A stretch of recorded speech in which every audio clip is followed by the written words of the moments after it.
I'm Stephen Mansfield, and the title of my book is The Mormonizing of America. I wrote this book because Mormons, though there are only about 6 million of them in America, have an unbelievable influence on our culture.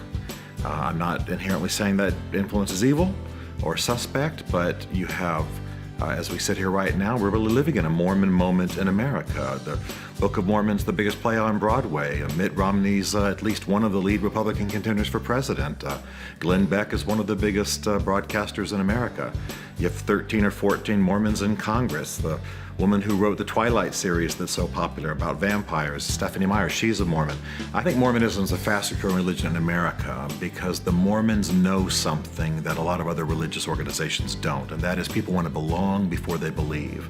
You know the old song from the Cheers theme song, you want to go where everybody knows your name. They give community, and all of that gives people a belonging that then leads to belief.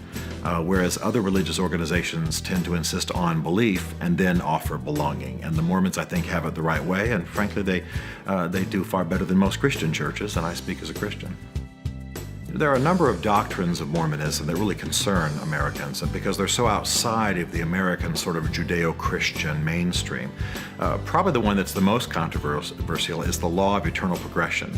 It's the idea that the God over our planet now was once a man, and that males who are good Mormons will one day be gods over their own planets. And then for evangelicals and traditional Christian types, there's also the concern that Mormonism only holds that Jesus Christ introduces us to God. His work on the cross only introduces us to God, but then men have to work out their salvation with rituals and works and things of that nature.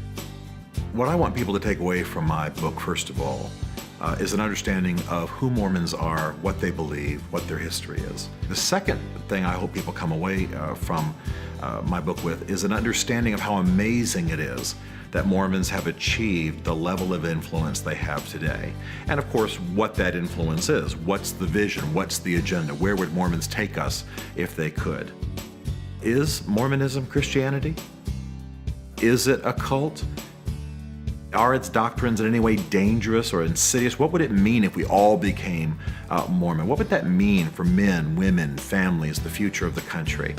I think there's a good debate to be had, and speaking and writing as a Christian, I don't mind exploring those issues of Mormonism, and I also don't mind saying whether I believe it's Christianity or not, and what I believe it would do to our nation if it was given greater prominence. So all of those things are the things I hope to educate about, but also prompt some and stir some debate and some discussion and some critical thinking that'll hopefully lead to a stronger nation, better politics.